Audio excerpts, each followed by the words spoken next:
Contabilidade sobre rodas. Examinemos um exemplo específico. O vendedor de uma mercearia encontrou-se de repente desempregado. Tendo tido experiência anterior como guarda-livros, fez um curso especial de contabilidade, familiarizando-se com os mais modernos equipamentos contabilísticos e de escritório e começou a trabalhar por conta própria. Iniciando com o dono da mercearia para a qual trabalhará antes, fez contratos com mais de 100 pequenos comerciantes como guarda-livros por uma quantia mensal modesta. Sua ideia era tão prática que logo se tornou necessário organizar um escritório portátil, num caminhão de entregas leves, que equipou com as mais modernas máquinas de contabilidade. Agora ele tem uma frota desses escritórios de contabilidade sobre rodas e emprega grande corpo de assistentes, fornecendo aos pequenos comerciantes o melhor serviço de contabilidade que se pode obter por baixo custo. Conhecimento especializado mais imaginação foram os ingredientes usados nesse negócio sem par e de muito sucesso. O ano passado, o dono do negócio pagou imposto de renda 10 vezes superior ao do comerciante para o qual trabalhará, ao perder o emprego. O começo desta empresa comercial de êxito foi uma ideia. Como eu tive o privilégio de fornecer a ideia ao vendedor desempregado, assumo agora o privilégio de sugerir outra, que traz em si a possibilidade de uma renda ainda maior. Essa ideia foi dada pelo vendedor que desistiu de vender e organizou uma firma de contabilidade, numa base atacadista. Quando se sugeriu o plano como solução ao problema de desemprego, ele exclamou rapidamente: "Gosto da ideia, mas não sei como transformá-la em dinheiro." Em outras palavras, queixou-se de que não saberia como aproveitar comercialmente seus conhecimentos de contabilidade depois que os adquirisse. Isso trouxe à baila outro problema a resolver. Com o auxílio de uma jovem datilógrafa que sabia redigir uma história, preparou-se um folheto muito atraente, descrevendo as vantagens do novo sistema de contabilidade. As páginas foram bem datilografadas e coladas num livro de recordes comum, usado como vendedor silencioso, com o qual a história de novo negócio era tão eficientemente contada, que o dono logo se viu às voltas com mais pedidos do que podia vencer. O projeto que criou um emprego. Em nosso país, há milhares de pessoas que precisam dos serviços de um especialista em mercados, capaz de preparar um livrinho atraente, para usar na oferta de serviços pessoais. A ideia aqui descrita nasceu da necessidade, para sanar uma emergência que tinha de ser vencida, mas não parou ao servir uma pessoa só. A moça que criou a ideia tinha imaginação fértil. Vislumbrou a criação de nova profissão, capaz de servir a milhares de pessoas que precisam de orientação prática a oferecer serviços pessoais. Estimulada pelo sucesso instantâneo do seu primeiro plano preparado para oferecer serviços pessoais, essa mulher enérgica voltou-se, em seguida, para a solução de problema semelhante para o filho, que acabará de terminar os estudos, mas que era totalmente incapaz de arranjar mercados para seus serviços. O plano que arquitetou para ele era o melhor tipo de oferta de serviços pessoais que jamais vi. Quando terminou o livreto, esse continha quase 50 páginas, muito bem datilografadas, de informações bem organizadas, contando das habilidades naturais do filho, sua instrução, experiências pessoais e grande variedade de outros dados, extensos demais para uma descrição. O folheto continha também completa descrição da posição que o filho desejava, juntamente com belíssimo quadro de palavras sobre o plano exato que ele usaria, ao obter o cargo.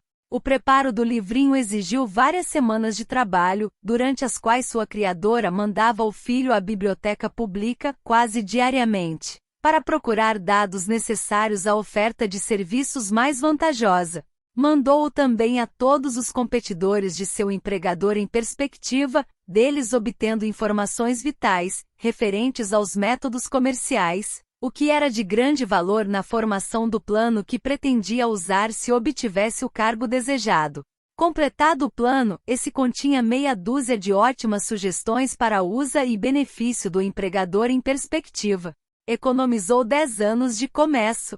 Dá vontade de perguntar: por que ter todo esse trabalho para garantir um emprego? A resposta é: fazer bem uma coisa nunca é trabalho.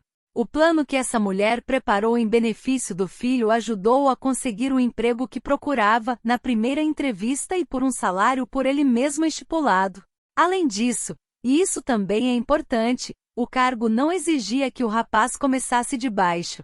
Começou numa gerência mídia, com salário de dirigente de empresa. Por que ter todo esse trabalho?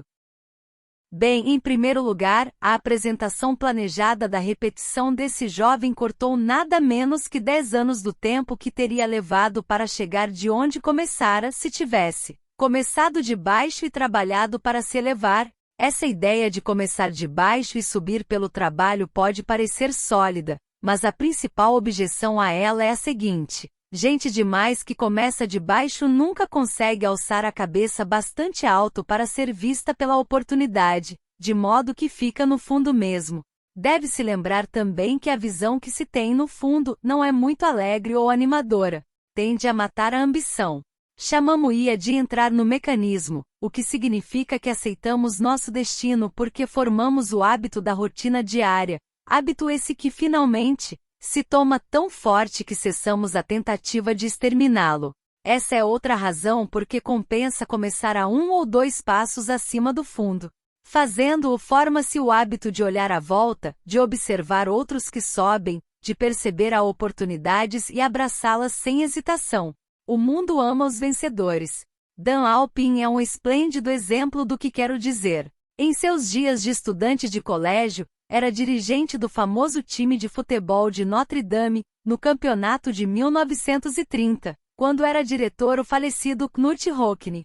Alpin terminara os estudos numa época bastante desfavorável, quando a depressão diminuíra muitos empregos.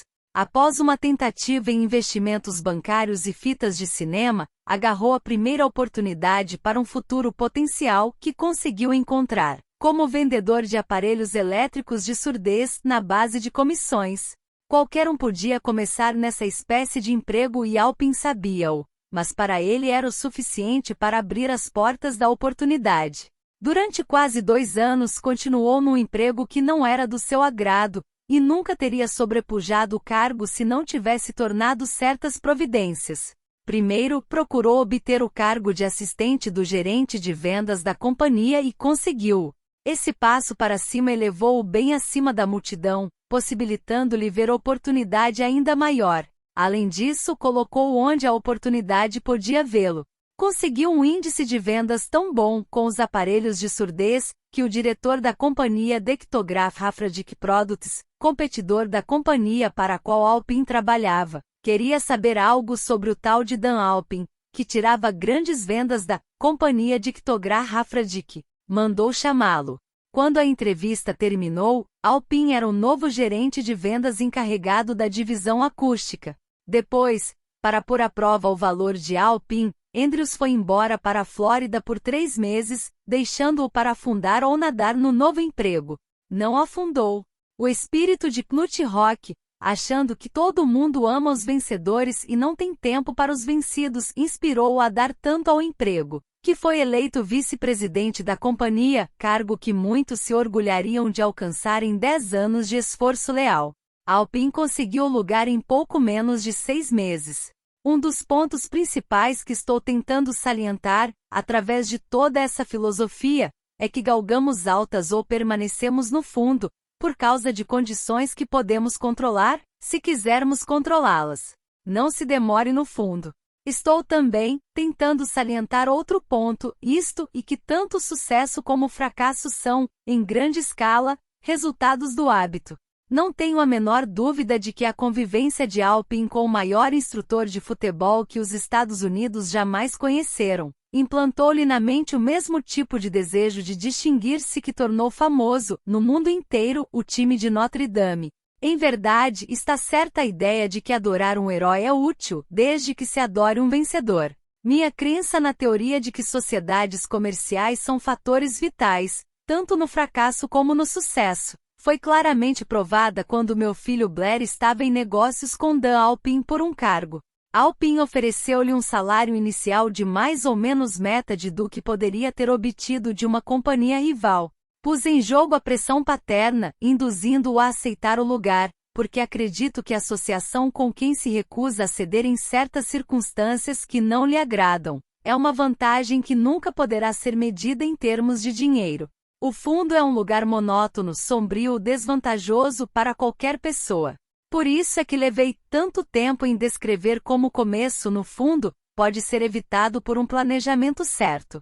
Você pode negociar a si mesmo.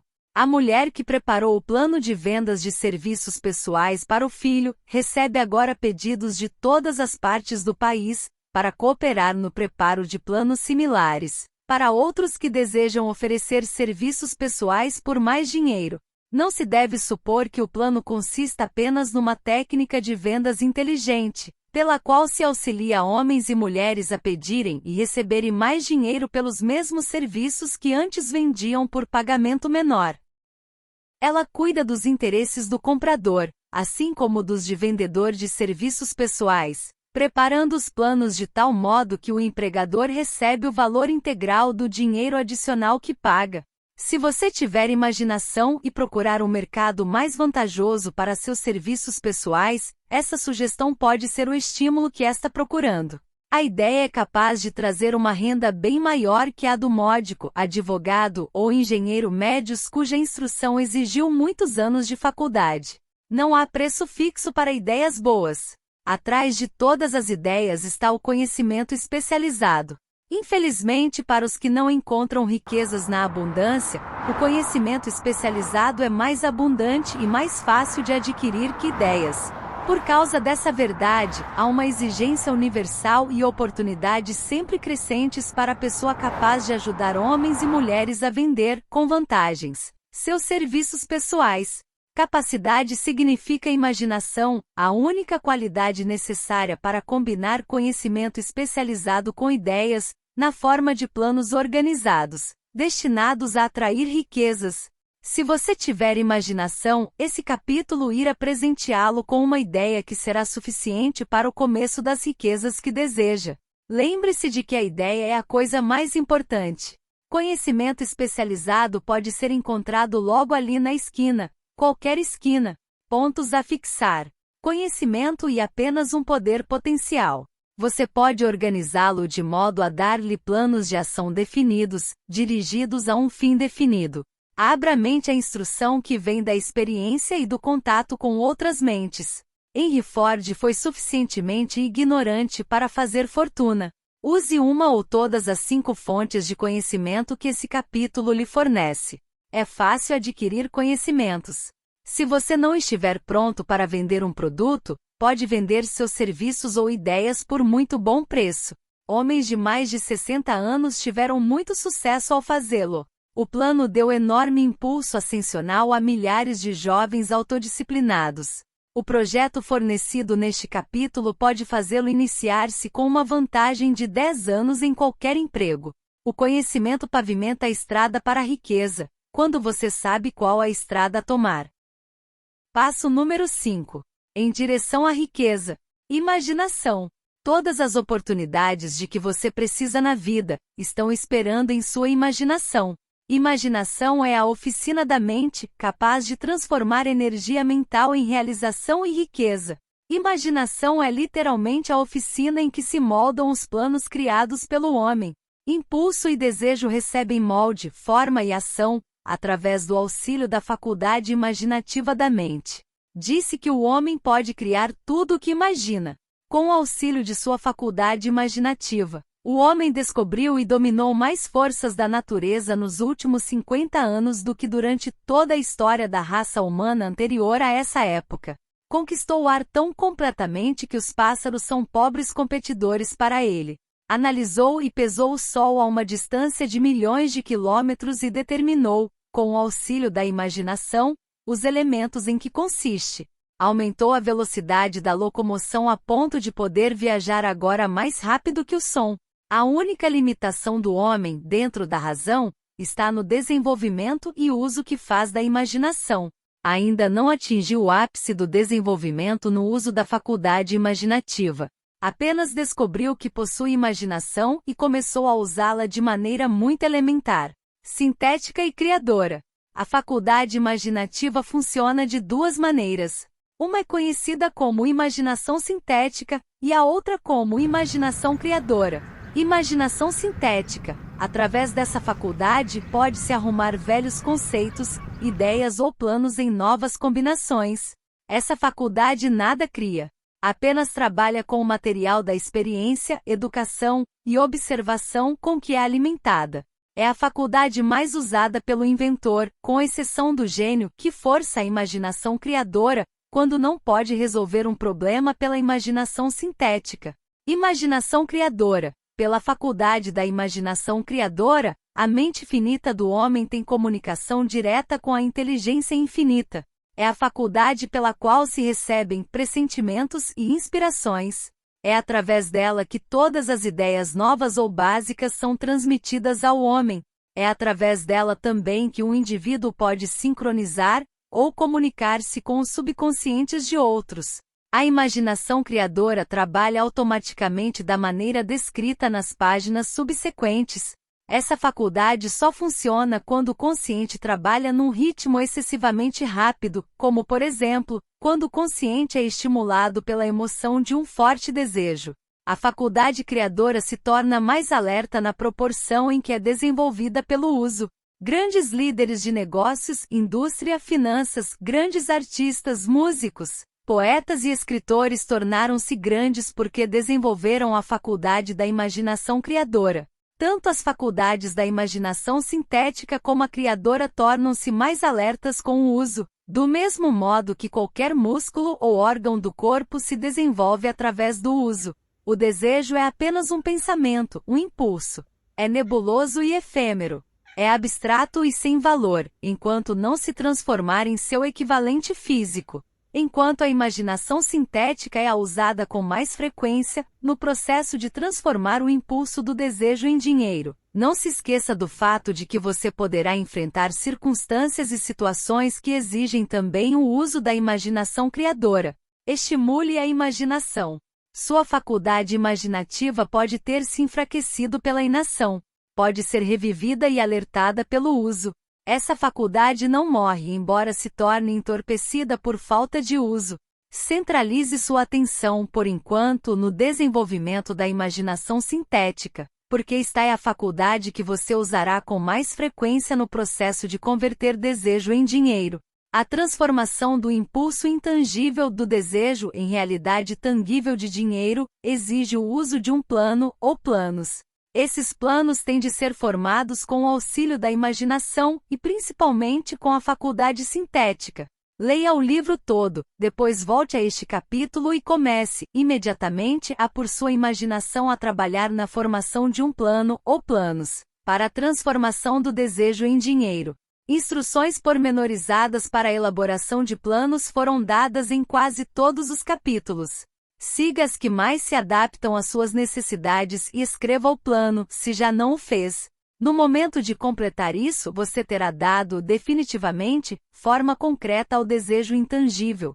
Leia a sentença anterior mais uma vez. Leia-a em voz alta, bem devagar, e ao fazê-lo, lembre-se de que, ao escrever a declaração do seu desejo e o plano para sua realização, você terá dado o primeiro de uma série de passos que lhe possibilitarão converter o pensamento em seu equivalente físico. A natureza conta-nos o segredo da fortuna. A terra em que você vive, você e todas as coisas materiais, são o resultado de uma transformação evolutiva, através de qual pedacinhos microscópicos de matéria foram organizados e arranjados em ordem.